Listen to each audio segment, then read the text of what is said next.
De vuelta con ustedes, mis amados.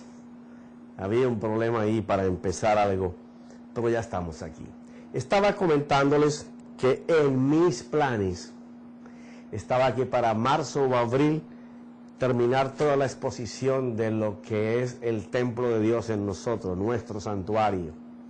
Y dije, no, por ahí a finales de abril o mayo voy a empezar con algo precioso, que es cómo ser fruto deseado para que otros deseen lo que yo tengo, porque la multiplicación de la iglesia y la carencia de mantener el fruto es que la gente que va al campo a recoger el fruto no son frutos deseables. Y dije, no, pues por ahí en marzo, en abril empiezo.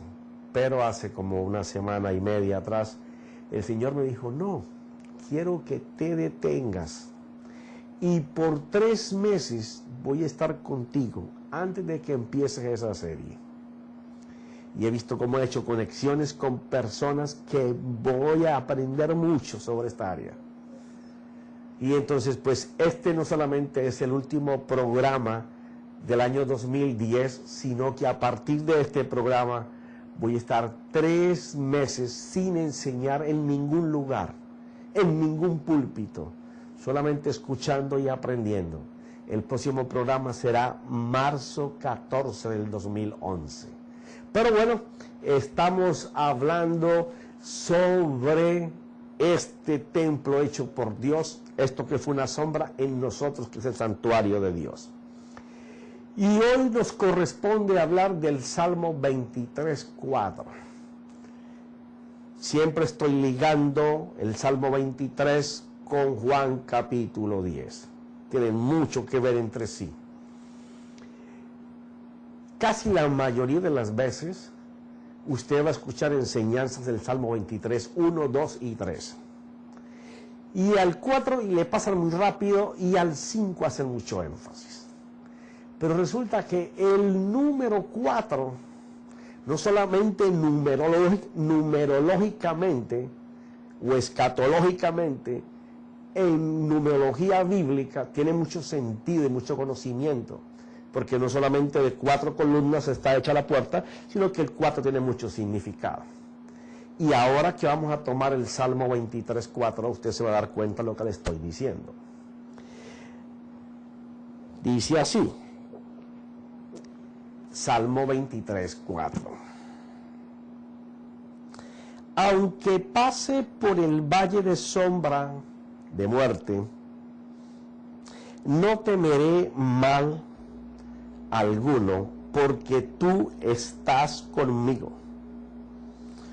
Tu vara y tu cayado me infunden aliento.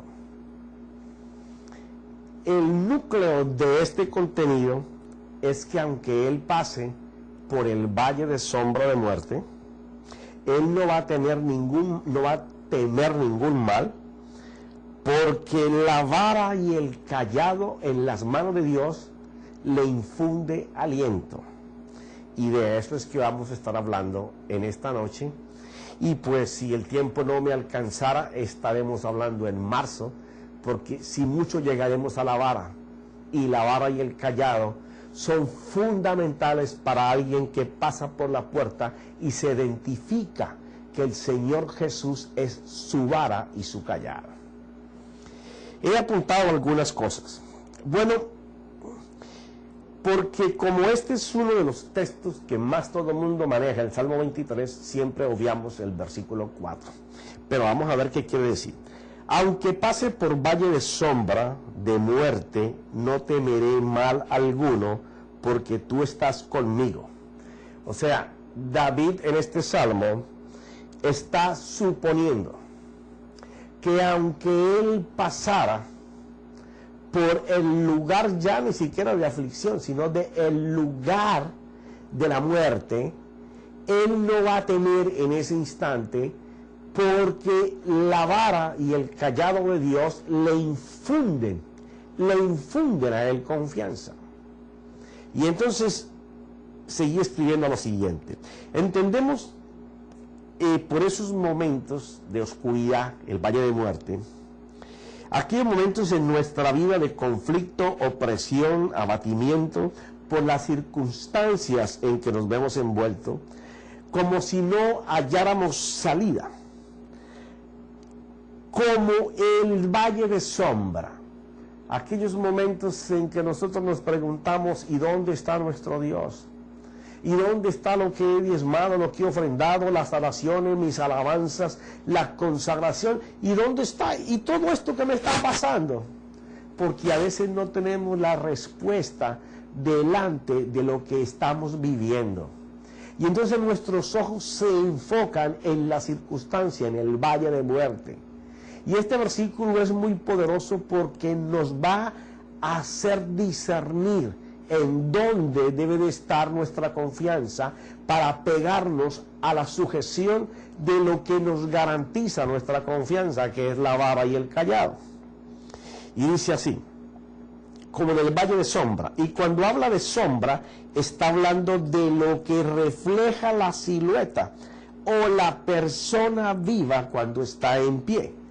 Claro, la sombra no es la figura. Y aquí tenemos que ya entrar a desmenuzar esto. La sombra va a ser lo que refleja la silueta, pero no es la silueta. Si estamos hablando de problemas y de cosas, estamos hablando de que ellos son como una sombra de nosotros, pero no es los problemas nosotros. Y aquí ya entramos a hablar en cosas diferentes. Cuando tú abocas los problemas y te los colocas encima y tu mente está de día, de noche, meditando, pensando cómo resolver, cómo hacer, y no que no debamos de ser diligentes en solucionar los problemas. Los problemas se hicieron para enfrentarlos, pero si tú no puedes resolver algo hoy, ¿para qué sigues martillándole? Estás haciendo que como que la sombra fueras tú. Dice esto, está hablando de lo que refleja la silueta o la persona viva cuando está en pie, que por sus propios medios al moverse crea su sombra. Pero recuerda, la sombra no es la figura. En esto quiero hacer mucho énfasis. Los problemas o las aflicciones no son la persona. Es una sombra de las decisiones que tomamos. Ahora, nosotros podemos tomar decisiones equivocadas que nos meten en conflictos, en problemas, en cosas que resolver, porque toda maldición viene por una causa, o toda bendición viene por una causa. Maldición, un mal que nosotros dijimos. Bendición, o algo que nosotros hablamos bien que nos iba a pasar. Entonces, cuando nosotros tenemos estas circunstancias adversas, es cierto que estamos allí porque tomamos nuestras decisiones equivocadas. Muchas veces estamos allí y nosotros no quisimos estar ni tomamos decisiones, nos metieron otros. La diferencia está en que tú vivas en la sombra o en la silueta. Eso nos enseña que los problemas se tienen que resolver, tienen que llegar a una solución, pero yo no puedo meterme en el problema porque entonces ya hay dos problemas. El problema más yo. El problema más tú. Entonces, cuando él habla del valle de sombra de muerte, está hablando de algo que puede ser. Por eso la importancia del Salmo y qué es lo que hace la vara y el cayado, que le infunden a él una confianza de que él no tiene temor alguno. Porque los versículos que siguen habla de que en base a esa confianza Dios le prepara una mesa delante de los que lo angustian. Quiere decir que Dios no permite que los angustiadores se vayan. Ay, ay, ay. Estamos hablando de que a pesar de las circunstancias adversas y los problemas que nosotros tengamos, Dios va a preparar solución enfrente de ellas. Las estamos viviendo, pero de ellas Dios va a llamar la solución. Por eso me encanta aquel salmo en donde Él dice, levantaré mis ojos, miraré a los montes, y se pregunta, ¿de dónde vendrá mi socorro? Mi socorro viene de allí mismo. Dios saca de los mismos problemas la solución. Por eso le prepara una mesa. Y entonces digo lo siguiente, aquí apunté en mis notas. Pero la sombra no es la vida está en la silueta de la persona. O sea que la alegoría tiene que ver con un vivo que está pasando por un momento que se representa como a los que están muertos, cuando uno no sabe ni cómo salir del atolladero en que está, en destrucción, seco, sin posibilidad de volver a vivir. Por eso habla de una sombra pasando entre tumbas, mezclándose entre ellas, pero dice el salmista que aunque muchos que reposan sobre esas tumbas murieron por pestilencia, persecuciones, guerras, enfermedades, o simplemente abatidos por el desamparo o entenebrecidos de la libertad que ofrece Dios a los que conocen y entienden y hacen su voluntad. Y esto me refiero a lo que él está llamando el Valle de Muerte. ¿Quiénes son los que están ahí? Todos los que te acabo de leer que pasaron por todas estas cosas. Y entonces dice, pero él sabe, el salmista cuando escribe, entiende y vive, porque una cosa es entender y vivir por lo que tú entiendes. Y te vengo recalcando con negrilla esto. La sabiduría es tener la habilidad de saber dónde está la diferencia. Porque es que nos llenamos de tanto conocimiento que no produce nada, que ya creer no sirve. Porque si lo que tú crees no produce fruto, ¿para qué sigues creyendo eso? Pero de verdad el conocimiento nos lleva a una sabiduría cuando tú entiendes la diferencia de lo que la sabiduría te está explicando. Porque tú vas por la diferencia, tú honras la diferencia, inviertes en la diferencia. ¿Por qué? Porque sabes que te va a dar resultado. Eso es lo que David está explicando aquí. Él sabe que la diferencia de Dios en su vida le va a dar el triunfo. Que el momento es difícil, que la situación es angustiante, que parece que todo se pierde, que el esfuerzo de muchos años se esfuma, que no hay cambios en la pareja, que no hay cambios en los hijos. Ah, pero espérate, esa es mi sombra. Mi figura es que yo tengo el santuario de Dios. Y si Él y yo somos uno, todo va a cambiar. Ahora, ¿cómo ser uno?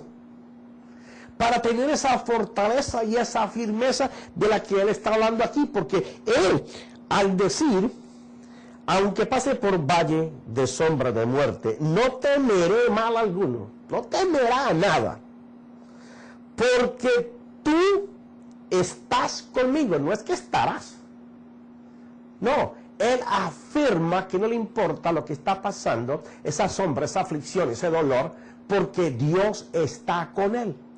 Y ahora mire en lo que Él hace énfasis de que es su confianza.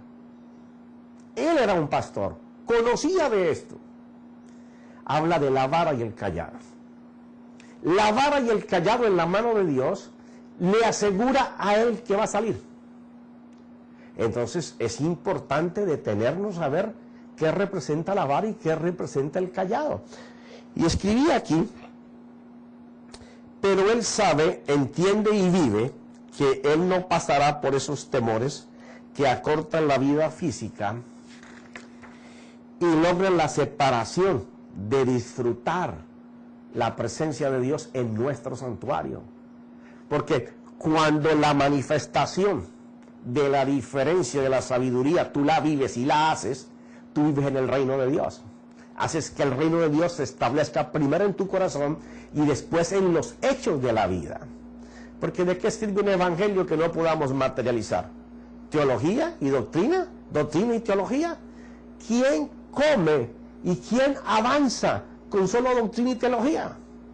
No, necesitamos un evangelio que tenga una fe tan simple, que nos produzca un Dios que lo sintamos tan adentro de nosotros, que nos sintamos protegidos como el rey David lo expresa. Por eso el Señor decía, en aquello que he leído tantas veces ahora sobre la puerta, el que entra por la puerta, y él dice que era la puerta, entrará y cuando sale, haya los pastos que nunca había encontrado. Mira esto. Porque lo reconocen todos sus caminos y lo sabe reconocer por su vara y por su cayado que le infunden aliento.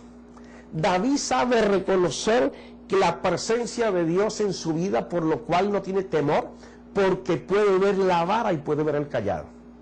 Luego esto es muy importante. Mira esto.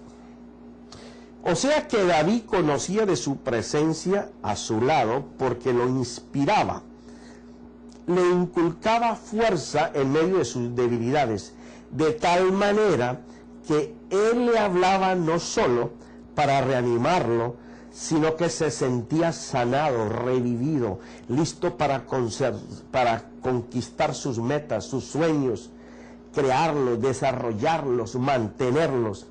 Y esto sucedía por la vara y el cayado de Dios. Entonces vamos a ver qué significa esto. Aquí voy a contar algo que lo escribí para de pronto no extenderme mucho y robarle tiempo a la enseñanza. Lo que me enseñaron a mí en el año 1983, 4, 5, de lo que era la vara y el cayado. A lo mejor a ti te lo enseñaron igual. Bueno, por 12 años fui enseñado que la vara era un pedazo de madera recto, que en la punta de apoyo al suelo le hacían una figura abultada como una bola, la cual se usaba para marcar o distinguir las ovejas, untándolas de un color predeterminado, y así el pastor las identificaba según el color. En la otra punta tenía una vaca con 2 o 3 filos, y la usaba para defender las ovejas de las fieras del campo o de los salteadores. Y esto no es menos cierto, es verdad. Y el cayado, otra vara recta, pero con la parte superior en una forma como de U invertida. Servía de apoyo al caminar, igual que la vara, pero esa forma de U invertida servía para traerlas particularmente hacia el pastor, bien sea para acariciarlas, trabajar con ellas, sanarlas, quitarles su lana, sacar su leche, también para disciplinarlas, y que básicamente las 2 varas vistas por la oveja les ofrecía protección contra extraños y podían pastar tranquilas y confiadas mientras el pastor las tuviera en sus manos. O sea, siempre me fue dado este versículo 4 en términos de pastor y oveja. El significado de la vara y el cayado, como lo usan los pastores y aparecen en los libros de la historia de aquel tiempo. Pero hay algo más que eso. Hay algo más que lo que está enfatizando David. No solamente las varas que él conocía y él manejaba, sino que en base a ellos él hace una alegoría. Y está ahí metido en ese versículo 4. Y a lo siguiente. Pero todo cambió en mi apreciación, estoy hablando yo, cuando observé que las varas las tenía Dios y no el pastor. Porque a veces nos hablan tanto de una cosa que comenzamos a creer cosas y a hablar cosas que no están escritas. Y comenzamos a creer que las cosas es que como un pastor trataba a las ovejas, así nos trata el pastor a nosotros. Y comienzan a formarse una cantidad de doctrinas y principios porque van pasando generacionalmente. Y este lo repite igual, y este vuelve y lo hace igual, y aquel vuelve y lo repite igual. Hasta que hace parte, igual que los judíos en aquel tiempo, como doctrina y teología y mandamiento para vivir. Menos mal que la informática de hoy nos aclara muchas cosas. Y aquellos hicieron lo mejor que pudieron. Pero nosotros no tenemos escapatoria a la claridad que el Espíritu Santo trae hoy. No por una boca, por miles de bocas hablando lo mismo. Porque ya salimos de los tutores. Y ahora tenemos que comer grueso, pesado. Tener los sentidos ejercitados para discernir la verdad de Dios y cómo hacerla. Porque esa es la habilidad de reconocer la diferencia en la sabiduría. Y que ya las varas no las volví a mirar en las manos de un pastor, sino en las manos de Dios, y que ellas infundían confianza. Y si daban confianza y seguridad al rey David, era porque le creaba esperanzas. Porque es que la fe funciona cuando te hace nacer, crecer, crear, formar esperanzas que son un motor en tu vida y constantemente te están haciendo mover y avanzar y hacer, aunque las cosas estén malas. Porque las esperanzas de Dios están sostenidas en su amor. Y cuando tú puedes ligar esas dos cosas, la palabra de fe que tú escuchas crea esperanzas, sueños, visiones, metas que hay que alcanzar. Era porque esas dos varas en las manos de Dios le inyectaban fe. En la vara hay, y aquí vamos a hacer un desglose de cada una de estas, y la vamos a ver por la escritura. En la vara hay castigo, corrección, disciplina, orden, lucha, hacer doblar o quebrantar, señal de autoridad, señal de juicio, señal de gobierno. ¡Wow! Esto cambió radicalmente la manera de yo apreciar la vara y el callado por allá como en el 2004-2005. Porque pude ver el gobierno de Dios establecido bajo principios. Te repito, en la vara hay castigo, corrección, disciplina, orden, lucha, hacer doblar o quebrantar, señal de autoridad, juicio, gobierno. Por eso era que David sabía, cuando Dios tenía la vara en sus manos, que si él necesitaba una corrección, un castigo, venía de la mano de Dios. Por la situación en que estaba enfrentando y por la que estaba viviendo. Pero también sabía que una vez que viniera la corrección, tenía que meterse en disciplina, pero disciplina de la mano de Dios. Y Dios le iba a impartir el orden, porque la vara traía orden, para que él pudiera luchar y hacer doblar su ser interior. Porque la vara no es para pegarle a una persona. La vara es para castigar el ser interior. Y al ser interior tú no le puedes pegar con una correa o con un palo. A ese hay que quebrarlo, hacerlo doblar. Y la vara cumple esa función. Para después ella misma colocar la señal de autoridad, enseñarte buen juicio y por ende enseñarte a gobernar. Entonces vamos a ir a la escritura. Hay muchos pasajes sobre esto que los puedes buscar tú. Yo voy a ir mencionando algunos, pero si tú vas a una buena concordancia, vas a encontrar en cada una de estas cosas cómo hallar lo que te estoy mencionando. Proverbios 10:13 dice así, para hablar de la vara. Mira cómo se representa la vara aquí. En los labios del entendido se halla sabiduría. Por eso aquel principio que te estoy mencionando de que la habilidad de ser sabio es hallar la diferencia. En los labios del entendido se halla sabiduría. Pero la vara es para las espaldas del falto de entendimiento. Entonces, aquí está ligando castigo físico a cambio de no entender la sabiduría. O sea, Dios ofrece una norma no solamente para conducirnos en nuestra vida cotidiana con nuestra familia y nuestros hijos, sino que habla también de cómo una vara va a caer sobre las espaldas, aquel dolor, aquel castigo, aquella vergüenza que se tiene que sentir por no tener la habilidad de saber la diferencia y no ser entendido en la sabiduría de Dios. O O sea que aquí la vara es de castigo, de disciplina. No, disciplina no, de castigo. Porque es una persona necia que ha alejado la mano de Dios.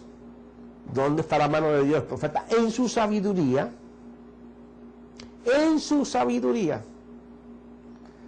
Por eso me encanta cuando Isaías dice que el pueblo pereció por falta de entendimiento. Ellos leían la palabra, la repetían, pero no la entendieron porque no la practicaron, fueron soberbios, necios. Entonces la vara de Dios fue contra ellos. Y la vara de Dios cuando te da, créeme, que Él dice que si nuestros padres terrenales nos castigaron y lo aceptamos, cuando Dios nos lo da, no queremos aceptar la aflicción en que estamos. Y es que la voluntad permisible de Dios, Él quita la protección y se convierte en voluntad permisible. Porque por su palabra, la fidelidad a ella, se quita toda garantía de protección y el enemigo te azota. Esa es la vara. Mira esto. Vemos algo en Job.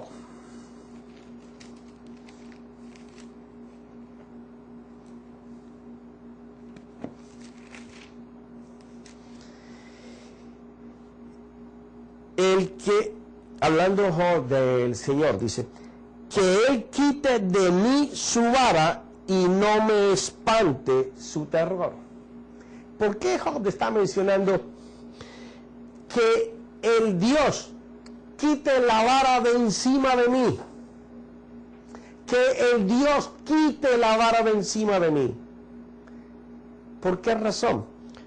Porque el mismo Job en el 5:23 habla de lo que él tanto temía pasó. ¿Y qué era lo que Job temía, profeta? Gracias por preguntarme. Vi a todos allá con la mano que lo diga. Te lo voy a mencionar, pero para que tú lo investigues. Resulta que Job fue un padre alcahueta.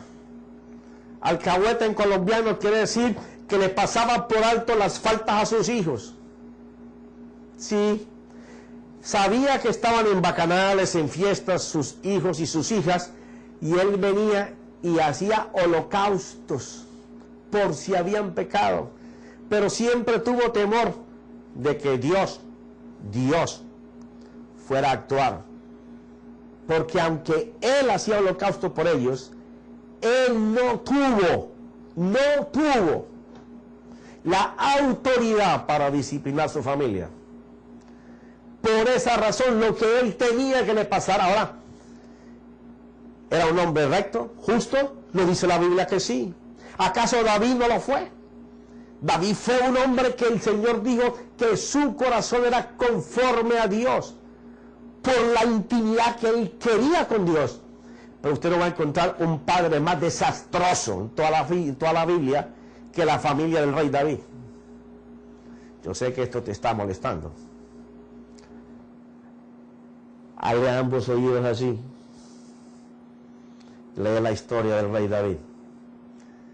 O sea, cuando él está hablando de esto, es que le quite ya la disciplina. Por cuanto él merecía el castigo, sí. ¿Por qué? Porque no hizo lo que tenía que haber hecho. Eso está como cuando nosotros somos luz para muchas familias afuera, pero la nuestra está en oscuridad, está en tinieblas. Nuestros hijos se pierden, nuestra esposa no quiere nada. ¿Por qué razón? Porque somos luz afuera y tinieblas para adentro. De eso es que está hablando, de esa disciplina. Tenemos castigo y tenemos disciplina. Ahora miremos qué más tengo por aquí. Aquí está un poco fuerte. Ezequiel 20. Claro, ustedes saben que Ezequiel habla de gran culpa a los sacerdotes en muchas cosas. Pero aquí vamos a hablar de la vara. Aquí Ezequiel trata muy bien el callado de gracia, pero no es lo que vamos a tocar hoy. Ataduras y gracia. Vamos a ver ahora el juicio entre los que sirven y los que no sirven a Dios, los que no hacen doblar su corazón. Quieren servir a Dios, pero con un corazón arrogante, altivo, piensan que ignorando que no pueden gobernar su familia y quieren gobernar las cosas del Señor. Entonces dice así: vive yo, declara el Señor. Es el 20:33. Que con mano fuerte, con brazo extendido y con furor derramado, yo seré rey sobre vosotros. Una promesa de que Dios va a hacer algo para él ser el rey. Y ellos no están portando bien. Y os sacaré de entre los pueblos y os reuniré en las tierras donde estáis dispersos, con mano fuerte, con brazo extendido y con furor derramado.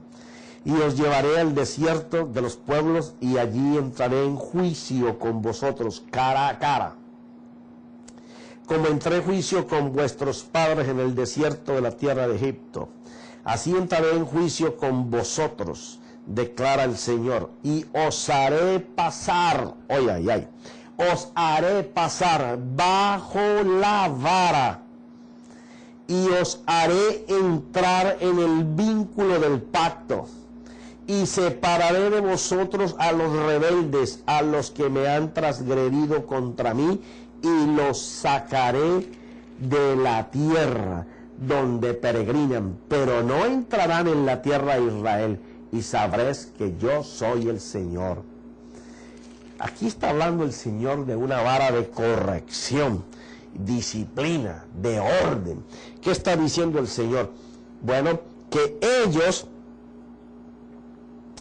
y si los haré pasar bajo la vara, os haré entrar en el vínculo del pacto, y separaré de vosotros a los rebeldes, los que se rebelan a hacer la voluntad de Dios. O sea, cuando David está hablando de esa vara, él está hablando no solamente que lo castiga, que lo disciplina, sino que le trae corrección. Pero también dice que su vida Dios la hace pasar por la vara. ¿Qué tiene la vara? Disciplina, corrección, principio, orden, para que tú dejes de hacer lo que estás haciendo que no te ha dado resultados. La vara de Dios es la palabra que te anuncia lo que te está yendo mal por ser rebelde, desobediente al principio, a la palabra de Dios.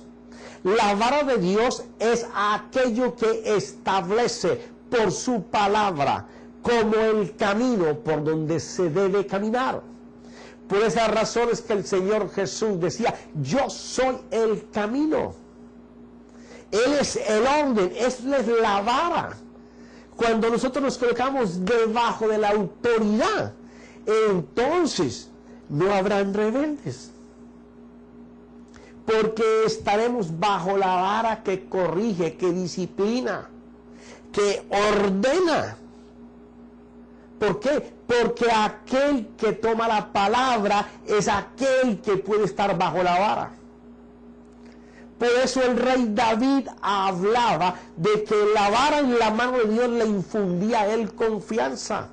Porque él está hablando de corregir su manera de vivir, de hacer, de hablar, de pensar, por cuanto la vara de Dios estaba sobre él, ordenándolo, corrigiéndolo, disciplinándolo.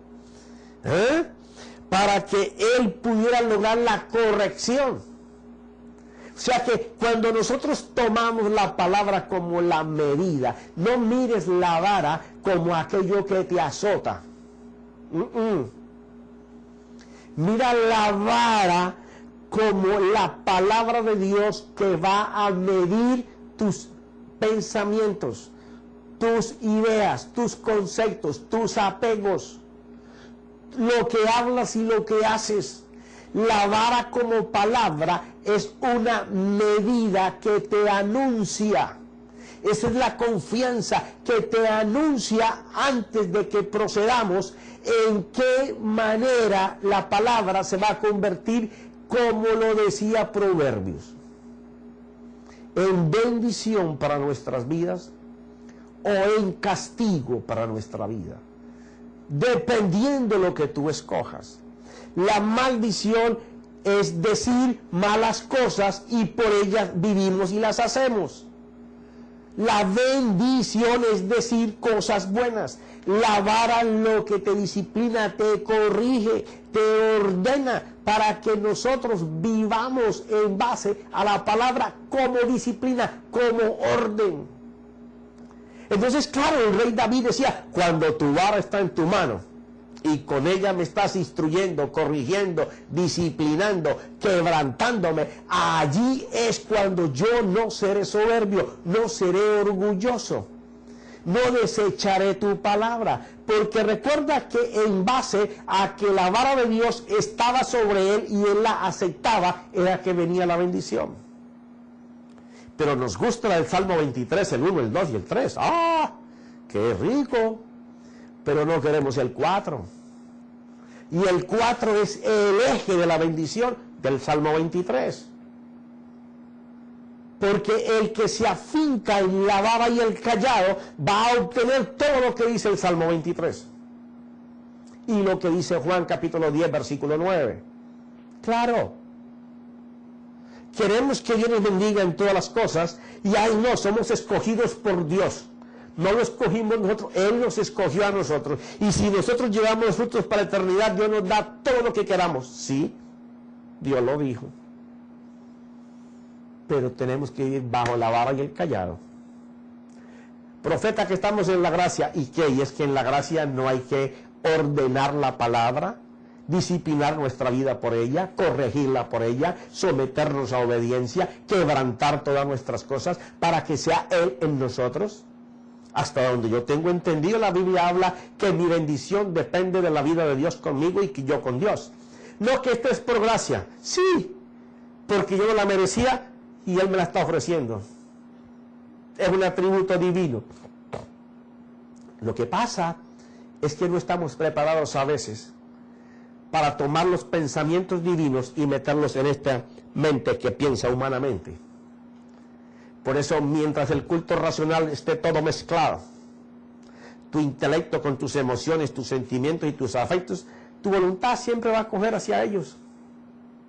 Pero cuando nosotros podamos separar nuestro culto racional y llevar todo pensamiento sujeto a la vara, que es lo que dice 2 Corintios capítulo 10, versículo 6, todo pensamiento sujeto a la mente de Cristo, eso es meterlo bajo la vara, mi hermano.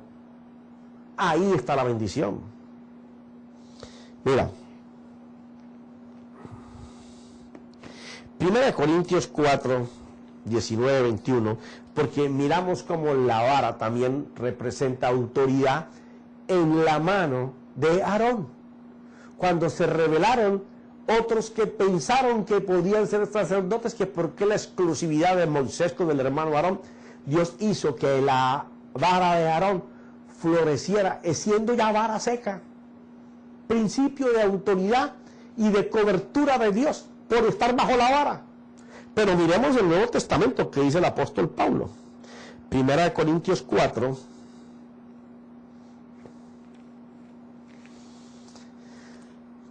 Esto me apasiona muchísimo, porque esta es una manera de vivir un evangelio con frutos. No ser dependiente de ninguna persona, sino del Espíritu y Cristo. Cuando la iglesia entra en ese poder, van a haber avivamientos en todos los lugares. Tengo así. Pero iré a vosotros pronto, si el Señor quiere, y conoceré no las palabras de los arrogantes, sino su poder, porque el reino de Dios no consiste en palabras, sino en poder.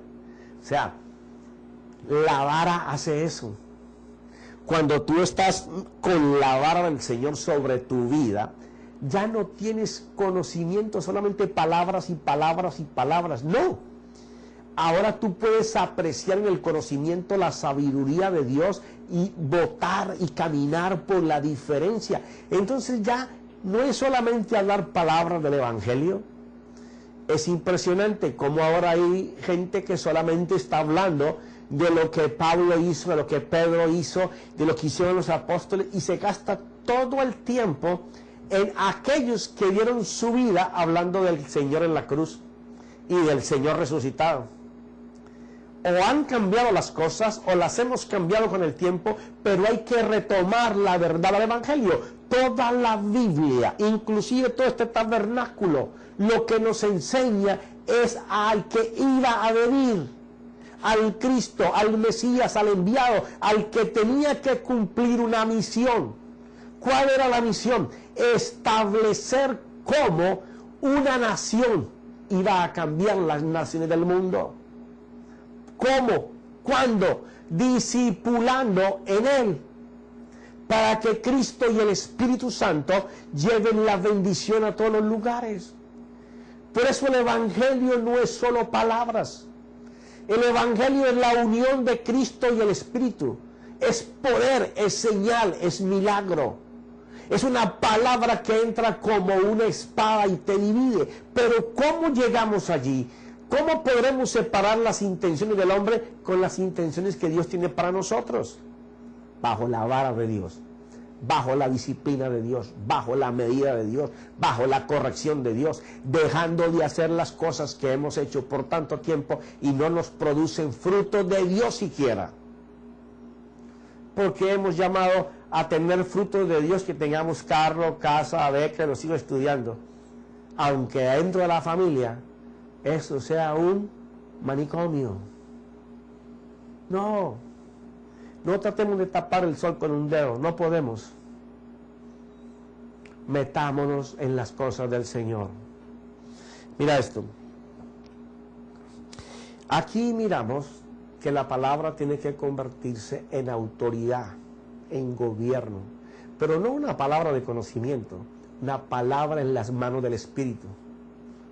Porque de nada sirve estar bajo la vara si no estamos en el Espíritu. Eso es importantísimo. Mira esto. El Salmo 2, 9, 10.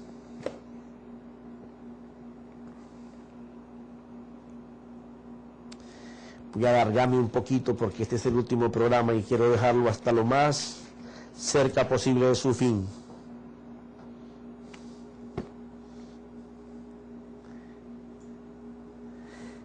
Ciertamente anunciaré el decreto del Señor que me dijo, mi hijo eres tú y yo te he engendrado hoy. Pídeme y te daré las naciones como herencia tuya y como posesión tuya los confines de la tierra. Tú los quebrantarás con vara de hierro. Óigame esto. Tú los quebrantarás con vara de hierro, los desmenuzarás como vaso de alfarero. Ahora pues, oh reyes, mostrad discernimiento, que es la capacidad, la habilidad de encontrar la diferencia en la sabiduría de Dios. Ahora pues, oh reyes, mostrad discernimiento, recibí amonestación, oh jueces de la tierra. O sea, si la palabra de Dios no tiene esto como base, como el núcleo de lo que es el Evangelio, y no nos amonesta, no nos dirige, no nos lleva a reflexionar, entonces la palabra no está siendo como una vara de medida, de disciplina, de corrección, de exhortación, de edificación, de apoyo, porque la vara sirve para apoyar.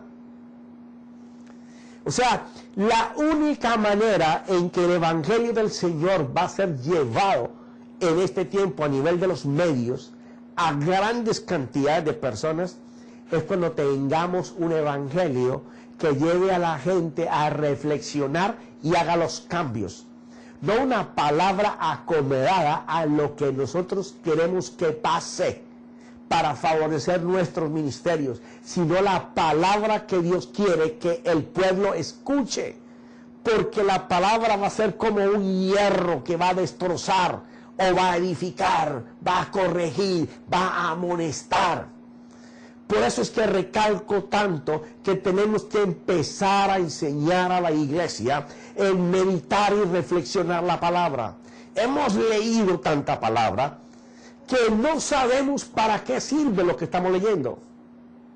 La meditación es en donde tú colocas todo tu intelecto para saber qué es lo que el Señor quiere decirte de la palabra de su sabiduría, para usarlo como vara, corrección, disciplina, gobierno, para restaurar, para corregir, para ejecutar.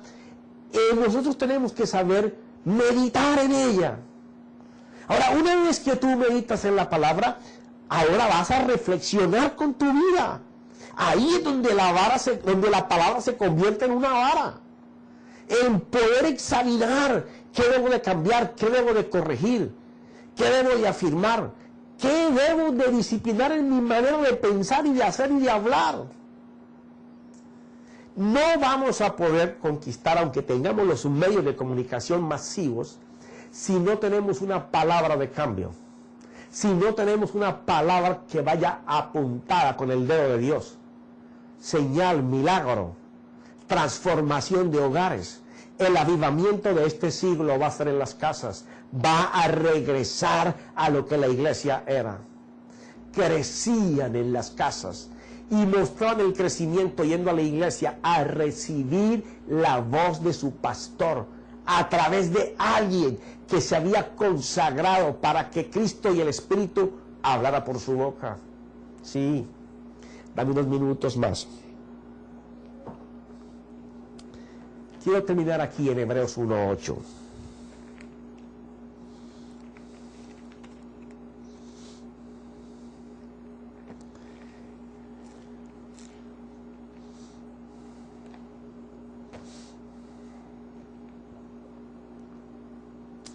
Pero el Hijo dice: tu trono, oh Dios, es por los siglos de los siglos, y el cetro de equidad es el cetro de tu reino.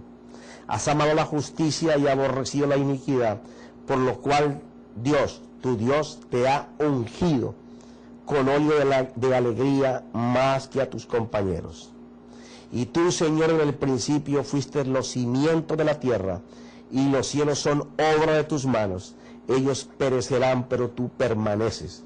Aquí está hablando más de otra cosa que lo que forma la vara, la palabra de Dios.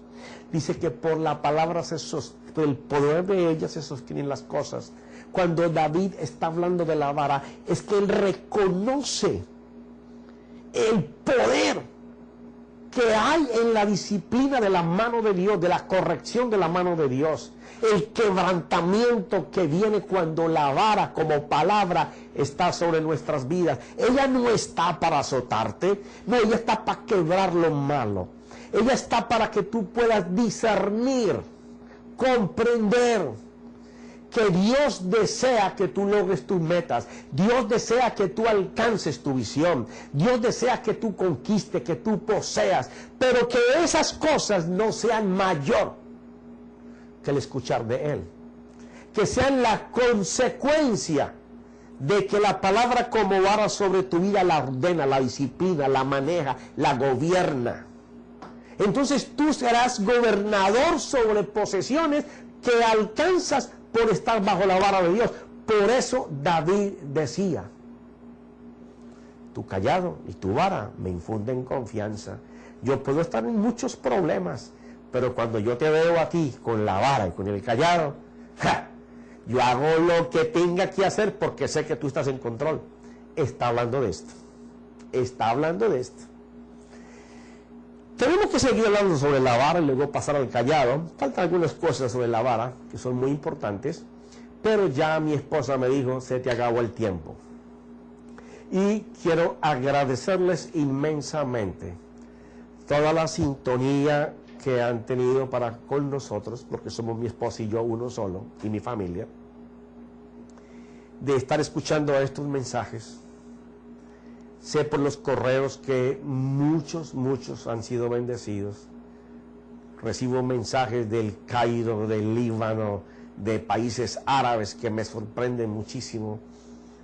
¿Cómo estas personas me pueden escuchar en español? Lo único que puedo deducir es que son mujeres que lo hacen o a escondidas de sus esposos o con permiso de ellos. Pero Dios está haciendo una obra maravillosa y quiero agradecer a todos por eso. a los pastores, a los ministros. Me siento muy fortalecido cuando me escriben, me llaman. Y desearles una Navidad y un fin de año lleno de bendiciones. Pero el 2011 es un año de cosecha. Es un año de recoger el fruto. Pero tenemos que ser fruto deseable para que otros deseen lo que nosotros tenemos. Es la única manera. Los veré en marzo 14 a esta misma hora. Y espero que para aquel entonces hayan podido masticar todo esto una y otra vez. Gracias, Padre, por lo que has hecho en este año. Gracias, Cristo, porque tú y el Espíritu son los que hacen todos. Gracias, Divino Jesús, porque si no fuera por tu muerte y por tu sangre, no estaríamos aquí hoy. Padre, gracias en el nombre de Jesús, y toda la gloria sea para Él. Amén y amén.